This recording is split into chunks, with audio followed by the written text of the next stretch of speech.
ChatGPT-дің бір жылдық табысы қандай? OpenAI компаниясы монетизацияның жаңа тәсілдерін іздестіріп жатыр және болашақта ChatGPT қызметінде жарнама пайда болуы мүмкін. Бұл туралы сервис жетекшісі Ник Терлизе Verge басылымына берген сұхбатында айтты. Оның сөзінше, ChatGPT-дің өзі жарнама орналастыруға әрдайым ыңғайлы бола бермейді, себебі ол ең алдымен пайдаланушылардың нақты тапсырмаларын орындауға бағытталған.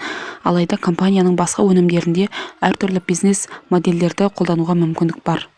ChatGPT-дің бір жылдық табысы қандай? Сонымен қатар OpenAI әлі де негізгі табыс көзі ретінде жазылымдарға сүйенеді. Bloomberg деректеріне сүйенетін болсақ, 2025 жылы компанияның табысы шамамен 12,7 миллиард доллар болады.